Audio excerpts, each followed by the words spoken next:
Formula One has always embraced surprises, but this year's Australian Grand Prix is drawing more buzz than anyone anticipated, with rumors of breakthrough car setups, eye-opening driver deals, and a highly unpredictable weather forecast. Albert Park is poised to flip everyone's expectations. One weekend might reshape the entire season, and the tension has never been higher.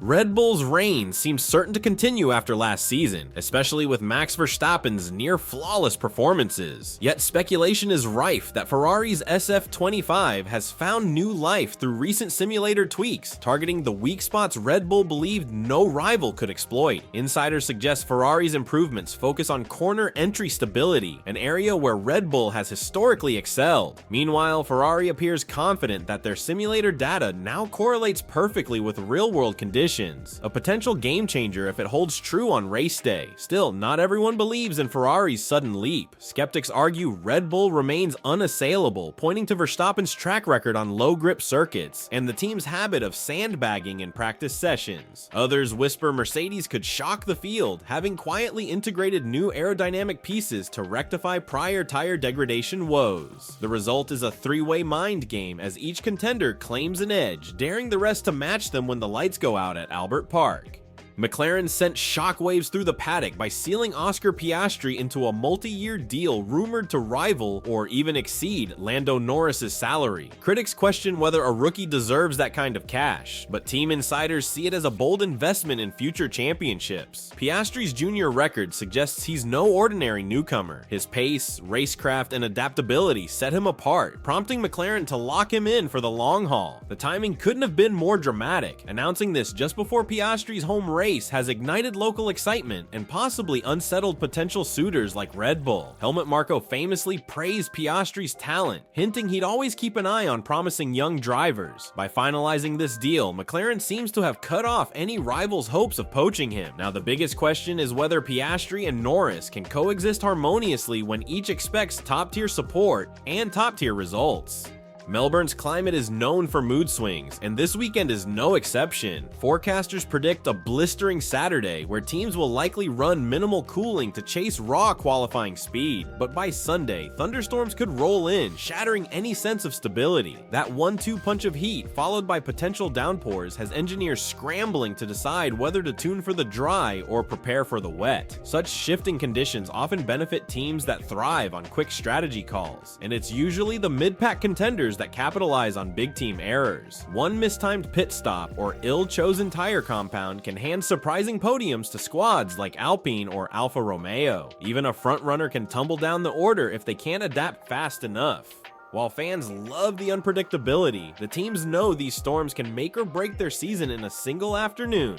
After dominating for years, Mercedes now finds itself under scrutiny. Toto Wolff has openly discussed the possibility that his team may trail Red Bull and Ferrari, pointing to lingering setup issues. Some see this as a ploy. Mercedes is famous for downplaying its own potential, yet data from preseason tests suggests the W14 struggles with tire temperatures and cornering consistency. If the team hasn't solved these problems, Melbourne's harsh conditions could magnify them. Meanwhile, Lewis Hamilton's reserved demeanor has raised eyebrows, with rumors of restless tension behind closed doors. George Russell, on the other hand, projects cautious optimism about incremental gains. Could there be a split approach to development within the team? Whispers about a radical floor concept hint at a make-or-break gamble. If it works, Mercedes might surge back to the front. If not, a rough start could darken the entire season's prospects. This year, the personalities off the track are nearly as talked about as the drivers themselves. Danica Patrick's commentary sparks polarized reactions. Her bold takes resonate with some fans, but grate on others who crave deeper technical insight.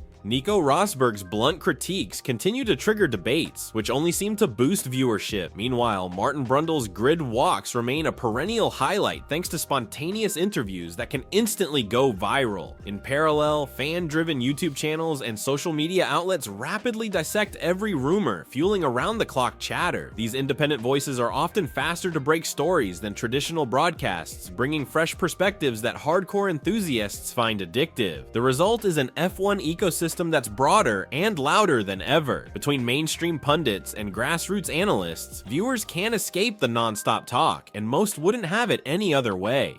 Financial intrigue always simmers beneath F1's glitzy surface, and this season is no different. Ferrari's historic bonus is again under the microscope, with critics arguing it gives the Scuderia an undue edge in mid-season development. Red Bull isn't short on cash either. Their success bonuses help fund rapid-fire upgrades, letting them stay ahead of the curve. Even McLaren, despite past struggles, leverages its storied name to secure lucrative sponsorships, ensuring Oscar Piastri and Lando Norris remain well supported. Down the grid, teams like Williams fight for every dollar to rebuild past glory. Aston Martin, backed by significant investment, has also emerged as a potential disruptor. Under the budget cap, how these teams allocate resources can spell the difference between chasing podiums and fighting to break into the top 10. Every million counts, and the most cunning financial decisions might yield a competitive advantage, even over raw horsepower gains.